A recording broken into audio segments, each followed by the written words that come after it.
नमस्कार मित्रों, मैं प्रेम लोहिया वेलकम करता हूं आपका अपना YouTube channel study with Lohia sir में। मित्रों, जैसा कि मैंने कल अनाउंसमेंट किया था कि मैं आपके लिए हिंदी और इंग्लिश को specially complete as a course के माध्यम से आपके सामने लेकर आ रहा हूं, फ्री ऑफ कॉस्ट। तो इसी क्रम में आज मैं आपके सामने उपस्थित हुआ हूँ।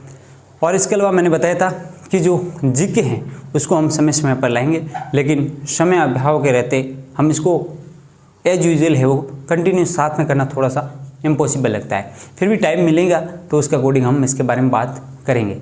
मित्रों, मैंने बताया था कि इंग्लिश और हिंदी लैंग्वेज है दोनों, और इस पर मेरी ये वो इक्वल है वो पकड़ है। तो मैं समझता हूँ कि इन दोनों लैंग्वेज को मैं अच्छी तरीके से आपको समझा सकता हूँ। तो इसी को मैं आपके सामने साबित करने के लिए, या यूँ कह दो कि आपको ये महसूस कराने के लिए कि क्या मैं आपके सामने जो सब्जेक्ट लेकर आया हूँ, या यूँ कह दो कि जो भाषा इंग्लिश और हिंदी दोनों को आपके सामने जो मैं लेकर आया हूँ कितनी हद तक है वो आपके लिए कारगर साबित होगी। अगर मित्रों आपके लिए हेल्पफुल आपको लगे कि ये तमाम सेशंस है मेरे द्वारा प्रदत्त विषय वस्तु आपके लिए अगर आपको लगे कि हेल्पफुल है, एग्जाम ओरिएंटेड है, परीक्षा के पॉइंट ऑफ व्यू से इम्पोर्टेंट है, तो मित्रों आप कमेंट बॉक्स में ज़रूर बताएं। इसके अलावा अगर आपको हेल्पफुल लगे तो इस चैनल को लाइक, शेयर और सब्सक्राइब तो करना ही है। इसके अलावा बेल आइकन को ज़रूर प्रेस करें ताकि इस चैनल से रिगार्डिंग जो भी नोटिफिकेशन अगर आपको है प्रोवाइड की जाए वो समय पर आपको मिल जाए। तो मित्रों, मैंने मॉर्निंग के सेशन में इंग्लिश लैंग्वेज के बारे में बताया, इंग्लिश सब्जेक्ट के बारे में बताया, इंग्लिश का नेचर क्या है, इंग्लिश की प्रकृति क्या है, इंग्लिश का अपने इंडिया में क्या एग्जिस्टेंस है, इन तमाम बातों के बारे में मैंने बताया।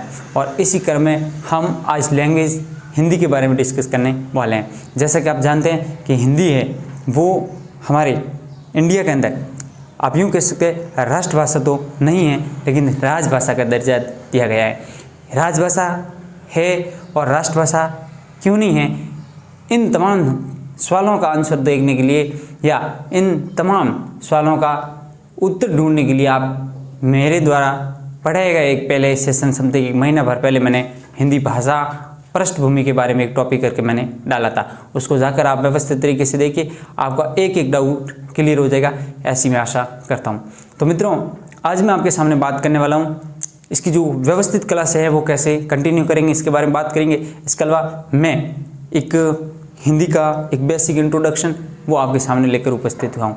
जैसा कि आप जानते हैं हिंदी एक भाषा है, और हिंदी भाषा जो शब्द की अगर हम बात करें तो फ्रांस भाषा से इस शब्द की उत्पत्ति हुई है। खैर, इनके बारे में मैंने डिस्कस है वो हिंदी भाषा पृष्ठभूमि नामक क्लास में कर दिया है। अब मैं आपको बताने वाला हूँ कि आज से हम जो क्लासेस करेंगे वो कैसे करेंगे। तो मित्रों, मैं बता देता हूँ कि आज से मैं यूँ कह दूँ कि आज अगर ये इंट्रोडक्टरी हिंदी की क्लास है तो कल से अपना जो फर्स्ट टॉपिक स्टार्ट होने वाला है तो उस टॉपिक है वो, जैसे कि मैं टॉपिक सपोज करो फर्स्ट टॉपिक मैंने वर्णमाला लिया, और वर्णमाला से लेकर के हम कैसे एक एक टॉपिक को 1 बाय 1 है वो क्लियर करेंगे, या एक एक को कैसे समझेंगे उसके बारे में बात करने वाला हूँ। मैंने बताया था कि कोई भी सब्जेक्ट हो एक दूसरे से कोरिलेटेड होता है, इसलिए एक एक चीज़ को समझना बहुत ही ज़रूरी है और उसी क्रम में आगे बढ़ना चाहिए। तो मित्रों, आज जो मैं आपके सामने बात करने वाला हूँ बेसिकली हम बात कर रहे हैं हिंदी के बारे में बात करें। किसके बारे में बात करें? हिंदी, ठीक है। और हिंदी हम बात करें, हिंदी क्या है? भाषा है, हम समझ सकते हैं। मैंने बताया था कि जो भाषा होती हैं वो कैसे सीखी जाती हैं? अर्जन के माध्यम से सीखी जाती हैं। ये हर भाषा पर लागू होता है, आप समझ सकते हैं, या अगर आपको ज्ञात है नहीं तो मैं बता देता हूँ कि हिंदी विश्व की सबसे अधिक, या यूँ कह दो सर्वाधिक वैज्ञानिक भाषा है। अगर क्वेश्चन आ जाए परीक्षा में कि विश्व की सर्वाधिक वैज्ञानिक भाषा है तो कौन सी है? हिंदी है। हिंदी की उत्पत्ति है वो संस्कृत से हुई है, इतनी आपको जानकारी रखनी बहुत ही ज़रूरी है। हमें सामाजिक प्राणी होने के नाते अपने विचारों का आदान प्रदान करने के लिए एक माध्यम की ज़रूरत होती है जिसे हम भाषा बोलते हैं। भाषा मुख्यतः 3 प्रकार की होती है, जिसको मौखिक, लिखित और सांकेतिक भाषा के अंतर्गत डिवाइड करते हैं। सबसे सरल भाषा की अगर हम बात करें तो वो होती है मौखिक भाषा, और सबसे टफ भाषा की हम बात करें तो वो होती है अपनी सांकेतिक भाषा। सांकेतिक भाषा वो सबसे टफ होती है। क्यों? क्योंकि सांकेतिक भाषा का 5 व्यक्ति साथ में बैठे, लेकिन किसके लिए कितना क्या अर्थ रखता है वो उस व्यक्ति पर डिपेंड करता है, या जिससे वो इशारा कर रहा है उसी को वो सामने वाला ही समझ सकता है, पास वाला नहीं समझ सकता। इसलिए ये सबसे टिपिकल भाषा है। इतनी बात आप समझ सकते हैं सांकेतिक भाषा बात। अब हम बात करें कि हिंदी जो भाषा है, ये हमने बताया कि वैज्ञानिक भाषा, इसका क्या रहता है बैकग्राउंड के बारे में मैंने हिंदी भाषा पृष्ठभूमि के बारे में मैंने बात कर दी। हम हिंदी भाषा पढ़ रहे हैं जैसा कि आपको पता है, ठीक है। अब जो हम बात करने वाले हैं, अब हम इसके अंतर्गत जो पढ़ने वाले हैं लैंग्वेज को लेकर के, लैंग्वेज के अंतर्गत जो पोर्शन होता है वो होता है किसी भी भाषा का जो मूल अंश होता है उसे हम व्याकरण बोलते हैं। क्या बोलते हैं? व्याकरण बोलते हैं। तो आइए हम अपनी यात्रा को स्टार्ट करते हैं। हम बात करें व्याकरण, किसके बारे में बात करें? व्याकरण के बारे में बात कर रहे हैं कि जो भाषा चाहे कोई भी हो, भाषा चाहे कोई भी होता, उसका जो अंश, उसकी जो आत्मा होती है वो उस भाषा का क्या होता है? व्याकरण होता है। आप बोलोगे कि सर व्याकरण कैसे होता है?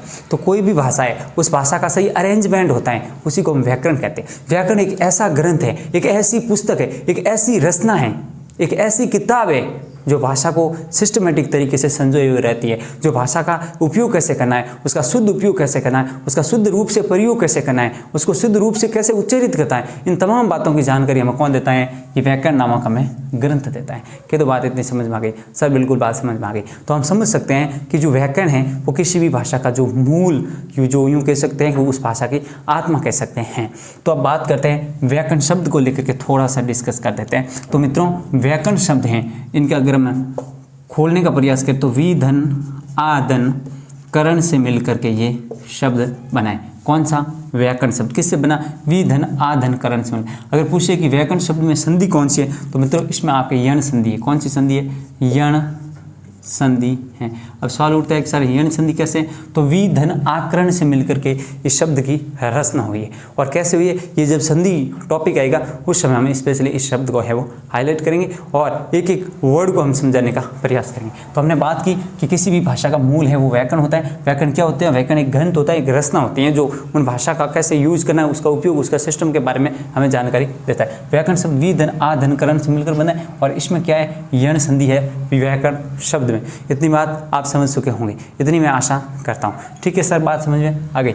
अब हम इसके भाषा के बारे में देखते हैं कि जो हिंदी भाषा है इसके अंतर्गत जो फैक्ट फाइल है उसके बारे में हम एक बात देख सकते हैं। फैक्ट फाइल के बारे में बात करेंगे। ये 1 लाइनर क्वेश्चन होते हैं जो हर भर्ती परीक्षा के अंदर लगभग पूछे जाते हैं कि भाषा का क्या, किस संदर्भ में क्या उपयोग रहता है। हम व्याकरण है वो स्टार्ट करने ही वाले, या यूँ कह दो कि व्याकरण आज से जो हम यात्रा स्टार्ट करेंगे, जैसे कल है तो हम भाषा को एक तरफ रखेंगे, भाषा ही पढ़ रहे हैं, लेकिन भाषा के अंतर्गत जो फंक्शन स्टार्ट करने जा रहे हैं, जो फंक्शनल ग्रामर पढ़ रहे हैं वो व्याकरण पढ़ रहे हैं। और व्याकरण के अंतर्गत हम वर्ण विचार या वर्ण विन्यास या यूँ कह दो कि वर्णमाला पहला टॉपिक रखेंगे और वहाँ से हम सिस्टमेटिक तरीके से इसको एक ग्रेजुअली एक क्रमबद्ध रूप से आगे बढ़ेंगे। हम बात करें फैक्ट फाइल के बारे में, और ये फैक्ट फाइल किसके संदर्भ में? ये भाषा के संदर्भ में है। तो मित्रों यहाँ से जो क्वेश्चन बन रहे हैं उन क्वेश्चनों की वैरायटी के बारे में आपको बता देता हूँ। यहाँ से जो बेसिकली क्वेश्चन आते हैं, एक तो ये आता है कि भाषा की क्या आता है कि भाषा की सबसे छोटी इकाई, क्या क्वेश्चन है? भाषा की सबसे छोटी इकाई है वो कौन सी होती है? भाषा की सबसे छोटी इकाई। तो ध्यान दे, भाषा की जो सबसे छोटी इकाई होती है वो अपना क्या होता है? वर्ण होता है। आप याद रखेंगे क्या होता है? वर्ण है वो भाषा की सबसे छोटी इकाई होती हैं। ये बात आप समझ चुके होंगे। अगर क्वेश्चन थोड़ा सा वो चेंज करके देने की बात करें और वो ये पूछे कि भाषा की क्या पूछे कि भाषा की सबसे छोटी मौखिक इकाई, क्या पूछे? सबसे छोटी मौखिक इकाई के बारे में अगर बात करें एग्जामिनर, तो इसका अपना जो आंसर होगा वो क्या हो जाएगा? वो इसका आंसर अपना हो जाएगा, आप बताएंगे ध्वनि। क्या बोलेंगे? ध्वनि बताएंगे। क्या बताएंगे? ध्वनि है वो भाषा की सबसे छोटी है वो मौखिक इकाई है। क्या है? ध्वनि। ध्वनि एक वो अंश होता है जो हम जो बोल करके जो प्रोड्यूस करते हैं उसको हम ध्वनि बोलते हैं। इसलिए ये भाषा की कैसी इकाई है? मौखिक इकाई है। कैसी इकाई है? मौखिक इकाई की अगर हम बात करें तो हमारा आंसर होगा क्या? ध्वनि। लेकिन भाषा की सबसे छोटी इकाई सीधा पूछ ले, भाषा की सबसे छोटी इकाई, तो हमारा आंसर क्या होगा? वर्ण होगा। बात समझ में आएगी नहीं सर, बात इतनी समझ में आ गई। नेक्स्ट क्वेश्चन की ओर हम मूव करते हैं। अगला क्वेश्चन देखते हैं यहाँ से कैसे क्वेश्चन बनता है। ये फैक्ट फाइल है। फैक्ट फाइल से हमारा तात्पर्य कि यहाँ से है वो अमूमन क्वेश्चन पूछे जाते हैं। ये तथ्य है, इसको हम बोल सकते हैं तथ्य है। ये तथ्यात्मक जानकारी जो मेरे हिसाब से आपके लिए बहुत ही जरूरी है और इसका कलेक्शन मैं आपके सामने लेकर आया हूँ। भाषा की सबसे छोटी इकाई हुई। अगला क्वेश्चन है कि भाषा की सबसे छोटी लिखित इकाई, क्या पूछा? सबसे छोटी लिखित इकाई। तो मित्रों अब देखो क्वेश्चन क्या है। पहला क्वेश्चन है भाषा की सबसे छोटी इकाई वर्ण, भाषा की सबसे छोटी लेकिन मौखिक इकाई ध्वनि, भाषा की सबसे छोटी लेकिन वर्ड आया क्या आया? लिखित इकाई। अगर लिखित इकाई आ जाए तो वापस वही आएगा, क्या? वर्ण आएगा। क्या आएगा? वर्ण। बात आप समझ रहे कि नहीं समझ? सर बिल्कुल समझ गए। भाषा की सबसे छोटी अगर लिखित पूछे तो वर्ण, मौखिक पूछे तो ध्वनि। बात समझ में आ गई? बिल्कुल सर समझ में आ गई। अगला क्वेश्चन हम देखते हैं। भाषा की सबसे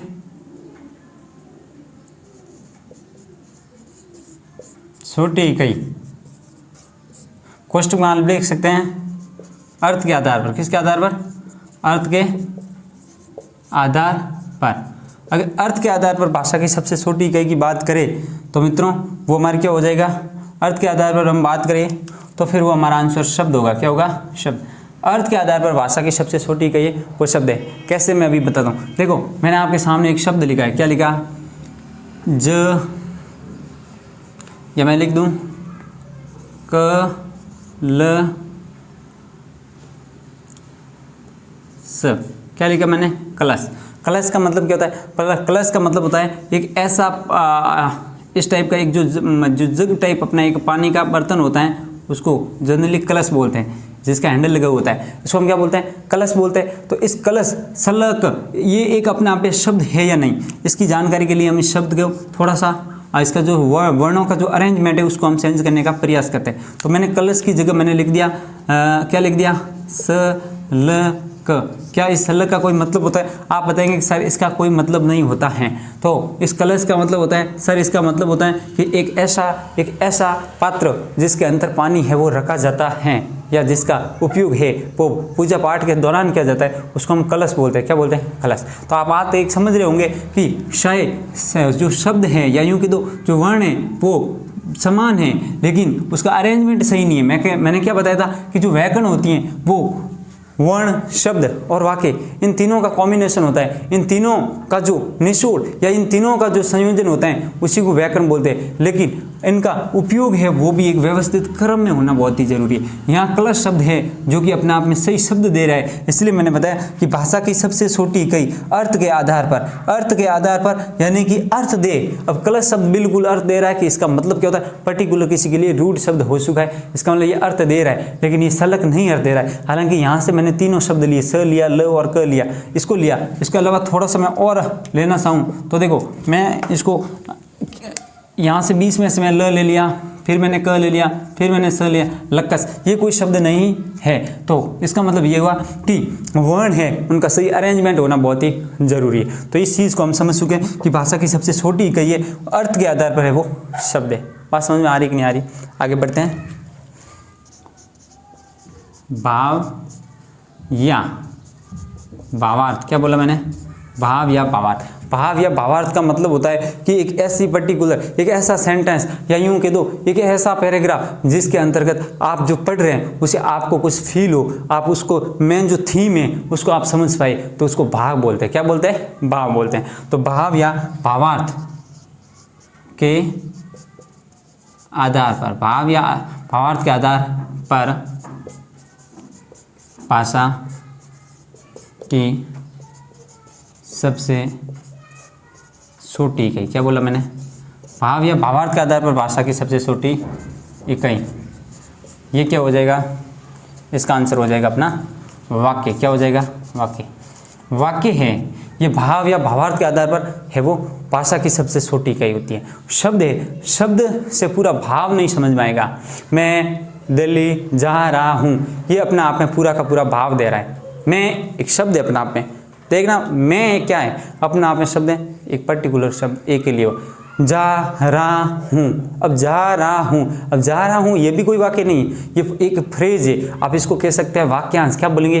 वाक्यांश कहेंगे। ये भी कोई कंप्लीट अर्थ नहीं दे रहा है, पूरा अर्थ नहीं दे रहा है। तो आप एक बात को समझ सकते हैं कि भाव या भावार्थ लेना है तो तमाम शब्दों का है वो अरेंजमेंट होना चाहिए। मेरे कहने का मतलब है सभी का कॉम्बिनेशन होना बहुत ही ज़रूरी है, तभी जा कर के हम उनका भाव, उनका भावार्थ है वो समझ पाएंगे। मैंने आपके सामने अभी बोला कि मैं जयपुर जा रहा हूँ, इससे पहले मैंने बोला मैं दिल्ली जा रहा हूँ। तो यहाँ पर मैं जा रहा हूँ, कहाँ जा रहा हूँ? जयपुर जा रहा हूँ। इन तमाम शब्दों को जोड़ करके हमने जब लिखा तो इसको हमने वाक्य बोला। क्या बोला? वाक्य बोला। कि तो बात इतनी समझ में आ रही? बिल्कुल सर समझ में आ गई। मैं आपके सामने यहाँ लिख रहा हूँ कि मैं, क्या बोला मैंने? यहाँ लिख रहा हूँ मैं जयपुर जा रहा हूँ। मैं जयपुर जा रहा हूँ, क्या ये वाक्य है? आप बोलेंगे कि सर बिल्कुल वाक्य है, क्योंकि इसमें से पूरा का पूरा भाव निकल कर आ रहा है, समझ में आ रहा है। लेकिन इस सेंटेंस को मैं घुमा करके लिखूँ कि मैं जयपुर रहा हूँ, क्या ये वाक्य है? आप कहेंगे सर बिल्कुल वाक्य नहीं है, क्योंकि शब्दों का झंझाल या शब्दों का इकट्ठा होना ही कोई वाक्य नहीं होता है। वाक्य उसे बोलते हैं जो शब्दों का साथ तो होते ही है, लेकिन शब्दों के साथ होने के साथ ही उनका कंप्लीट अर्थ भी निकलना चाहिए, उसे हम सेंटेंस बोलते हैं, उसे हम वाक्य बोलते हैं। जिसका अर्थपूर्ण या यूं दो कंप्लीट मीनिंग दे उसे हम क्या बोलते हैं? वाक्य बोलते हैं। तो हमारा ये तो हो जाएगा आपका वाक्य, लेकिन ये नहीं होगा क्या? वाक्य। आप बात समझ में आ रही होगी कि भाव या भावार्थ के आधार पर भाषा की सबसे छोटी इकाई क्या होती है? वाक्य। और मैं यूँ भी बोलूँ कि भाषा की सबसे बड़ी इकाई क्या होती है, तो भी आपका एक ही आंसर होगा, और वो होता है क्या? देखते हैं सामने। भाषा सीधा आ जाएगी। भाषा की सबसे बड़ी इकाई, भाषा की सबसे बड़ी इकाई की अगर हम बात करें तो वह भी अपना जो आंसर है वो क्या आंसर होगा? वो आंसर होगा अपने क्या? वाक्य। क्या होगा? वाक्य। तो मित्रों यहाँ से जो मैंने आपको ये फैक्ट फाइल बताई है, कौन सी फाइल बताई? ये जो फैक्ट फाइल मैंने आपके सामने रखी है, इस फैक्ट फाइल का जो मेरा मेन पर्पज़ है वो पर्पज़ ये, यहाँ से कितने टाइप के क्वेश्चन बन सकते हैं। तो यहाँ से हार्डली आज दिन तक मैंने एग्जाम का जो निचोड़ है एनालिसिस किया, आप कह सकते हैं मैंने विश्लेषण किया, तो पाया यहाँ से मोस्टली वो क्वेश्चन निकल कर आए। यहाँ पर जो हम आपको हिंदी पढ़ा रहे हैं, इस हिंदी को आप किसी भी एग्जाम के पॉइंट ऑफ व्यू से देखेंगे आपके लिए हेल्पफुल ही साबित होगी। ऐसा मैं आपसे वो दरख्वास्त करता हूँ, वादा करता हूँ कि ये आपके किसी भी एग्ज़ाम के पॉइंट ऑफ व्यू से आप देखेंगे आपके लिए हेल्पफुल साबित होगी। ठीक है, तो ये मैंने इसके बारे में एक महत्वपूर्ण इन्फॉर्मेशन दी है और जानकारी दी है कि इनसे कैसे क्वेश्चन बनते हैं। आपको बिल्कुल कंफ्यूज नहीं होना है। इससे पहले मैं आपको ये बता देता हूँ कि अगर आप चाहे कोई भी सब्जेक्ट अगर पढ़ना सही, तो आपसे मैं ये आशा करता हूँ कि आप एक कॉपी लगेंगे, एक नोटबुक लेंगे और उस पर सिस्टमेटिक तरीके से जो यहाँ पर कंटेंट पढ़ाया जा रहा है, मैं मेरा 100% ये पूरा का पूरा प्रयास रहता है कि आप तक जो जानकारी मैं पहुँचाऊँ वो 100% ऑथेंटिक हो। आपको रेफरेंस के लिए मैं बता देता हूँ, मैं जो भी कंटेंट लेता हूँ वो एक रेफरेंस किताबों से लेता हूँ। रेफरेंस बुक है, क्योंकि एक टीचर हो या कोई भी हो जो पढ़ाता है या पढ़ता है, उसको जो पुस्तकें होती हैं उनका सहारा लेना पड़ता है, क्योंकि अपनी जो मेमोरी होती है इसकी लिमिट होती है। ठीक है, हाँ ये अलग अलग है, उस पर डिपेंड करता है कि वो किस लेवल की किताबों का यूज़ कर रहा है, कितना कुछ कर रहा है, वो अपने पर डिपेंड करता है। खैर मैं आपको ये बता देता हूँ कि हमारे इस चैनल पर स्टडी विद लोहिया चैनल पर जो आपको कंटेंट मिल रहा है, हमारा प्रयास रहता है कि 100% वो आपको कंटेंट है वो एकदम ऑथेंटिक प्रोवाइड हो, और इसमें हम अभी तक सफल हैं, आगे भी हम प्रयास करेंगे और हमारा 100% यही प्रयास रहेगा कि आपको जो विषय वस्तु प्रदान की जा रही है वो एकदम ऑथेंटिक, एकदम सही हो, वास्तविक हो। तो हमने अभी तक व्याकरण के बारे में जानकारी ली कि व्याकरण एक्चुअली में होता क्या, व्याकरण शब्द की क्या होता है और इसके कौन सी संधि वगैरह इसके बारे में बात की। उसके बाद में हमने फैक्ट फाइल के बारे में देखा, भाषा को लेकर के कि भाषा के अंतर्गत किन किन एलिमेंट्स को लेकर के जो है वो मेन इंपॉर्टेंस आती है, तो इनको देखा कि यहाँ से है वो क्वेश्चन आने की पूरी संभावना है। अब हम आपको बता रहे हैं कि जो व्याकरण है, व्याकरण के मूल है वो कौन कौन से होते हैं। व्याकरण के मूल अगर हम बात करें कि तत्व कौन से होते हैं, व्याकरण के मूल अंग या तत्व, तो व्याकरण के मूल अंग या यूं कह दूं तत्व, तो ध्यान रहे, व्याकरण के दो, भाषा के दो। भाषा और व्याकरण दोनों के जो अंग होते हैं वो होते हैं क्या, तो आपके हो जाएंगे 3 होते हैं। कितने होते हैं? 3। अब क्वेश्चन तक सर 3 कौन कौन से होते हैं? तो मित्रों एक होता है आपका सबसे पहले अगर एलिमेंट्री लेवल पर देखें तो वर्ण होता है। क्या होता है? वर्ण। सेकेंड हम अगर बात करना चाहें तो शब्द होता है। क्या होता है? शब्द। और थर्ड हम बात करना चाहें तो वाक्य होता है। इसलिए मैंने बताया कि भाषा यहाँ से स्टार्ट होती है। कहाँ से? यहाँ से स्टार्ट होकर इसके बाद में और यहाँ तक आते आते भाषा का अपना जो विस्तृत रूप है वो कंप्लीट हो जाता है। तो आप एक बात को समझ चुके होंगे कि भाषा के अंदर किन तत्वों का होना बहुत ही जरूरी है। वर्ण का होना, शब्द का होना और वाक्य का होना बहुत ही जरूरी। इन तीनों से मिलकर के एक व्याकरण रूपी ग्रंथ की रचना होती है और ये पार्ट होता है किसका? भाषा का। आप इतनी बात को बिल्कुल व्यवस्थित तरीके से समझ चुके होंगे। तो आज मैंने यात्रा स्टार्ट की, भाषा को थोड़ा सा इंट्रोडक्शन किया, क्योंकि चूंकि मैंने भाषा के बारे में विस्तृत जानकारी है वो हिंदी भाषा पृष्ठभूमि नामक टॉपिक में जो 1 महीना भर पहले मैंने पढ़ाया था उसके बारे में अच्छी तरीके से मैंने उसमें दे दिए। तो ज़्यादा मैं टाइम जाया नहीं करूँगा, क्योंकि आपने शायद वो देख लिया होगा। आई होप नहीं देखा है तो आप जा करके वो देखना प्लेलिस्ट में जा करके, ठीक है। उसके बाद में मैंने हिंदी को थोड़ा सा ओवरव्यू देते हुए मैं अपनी मूल बात पर आया और व्याकरण के बारे में डिस्कस करते हुए इसका थोड़ा सा वर्ण विन्यास किया। उसके बाद में हमने इन तमाम फैक्ट फाइल के बारे में देखा। यहाँ से 1 लाइनर जो क्वेश्चन आते हैं वनडे एग्जाम में कैसे आता है उसके बारे में डिस्कस किया। उसके बाद में हमने देखा कि जो व्याकरण या भाषा के जो अंग या तत्व होते हैं वो कितने होते हैं? 3 होते हैं। और 3 कौन कौन से होते हैं? ये होते हैं। कल से हमारी जो यात्रा स्टार्ट करने वाले हैं वो हम यात्रा यहाँ से स्टार्ट करेंगे कि वर्ण क्या होते हैं, वर्णमाला किसे कहते हैं, वर्णमाला कहाँ, कितनी, कैसे, इन तमाम क्वेश्चनों के आंसर है वो कल के सेशन आप बिल्कुल मिस नहीं करेंगे, आप अटेंड करेंगे। और कल हम वर्णमाला नामक टॉपिक को स्टार्ट करने वाले हैं, क्योंकि किसी भी भाषा की जो मूलभूत इकाई होती है वो वर्ण होती है। क्या होती है? वर्ण। तो मित्रों अगर आपको आज का सेशन अच्छा लगे, आपको लगे कि हेल्पफुल हैं, तो आपसे दरख्वास्त है, आपसे गुंजारिश की जाती है कि आप सेशन को लाइक, शेयर और सब्सक्राइब करें। प्लीज़ अगर आपने सब्सक्राइब नहीं किया है, क्योंकि मैक्सिमम ऐसे होते हैं व्यूवर होते हैं, स्टूडेंट होते हैं, ऑडियंस होते हैं जो वीडियो तो देखते हैं लेकिन सब्सक्राइब नहीं करते। आपका सब्सक्राइब करने से क्या लॉस होता है? आपको इस चैनल पर कुछ भी फेक न्यूज़ या ऐसे कुछ मिलने वाली नहीं है। यहाँ पर ऑथेंटिक है वो रिसर्च बेसिस कंटेंट एक बढ़िया व्यवस्थित तरीके से मिल रहा है। तो आपसे दरख्वास्त है कि आप है वो सब्सक्राइब करें और बेल आइकन है वो प्रेस करें, ताकि इस चैनल से रिगार्डिंग आपको सूचनाएं समय समय पर मिलती रहे। आज का सेशन अच्छा लगे तो आप इस सेशन को लेकर के आप अपने व्यू है वो कमेंट बॉक्स में ज़रूर लिखें। और भी किसी भी सब्जेक्ट को लेकर अगर डाउट है, आपके कैरियर से रिलेटेड कोई डाउट है, किसी गाइडेंस को लेकर के अगर आपको कुछ पूछना है, किसी वैकेंसी के बारे में पूछना है, RS UPSC वगैरह तमाम वैकेंसीज़ के बारे में अगर आपको कोई डाउट है, किसी भी भर्ती परीक्षा की आप तैयारी कर रहे हैं, तो आप कमेंट बॉक्स में लेकर ज़रूर बताएं। नहीं तो फिर मैं आपको परमानेंट नंबर दे रहा हूँ 8290273328। ये मेरे हैं वो पर्सनल नंबर है, आप इस पर मुझे व्हाट्सअप कर सकते हैं और व्हाट्सअप के माध्यम से अपनी जिज्ञासा है वो शांत कर सकते हैं। तो मित्रों मैंने जो आपको अभी तक आज के सेशन में बताया, हिंदी भाषा हम कल से कैसे कंटिन्यू करने वाले इसके बारे में बताया। तो आज के लिए इतना ही। थैंक यू, धन्यवाद।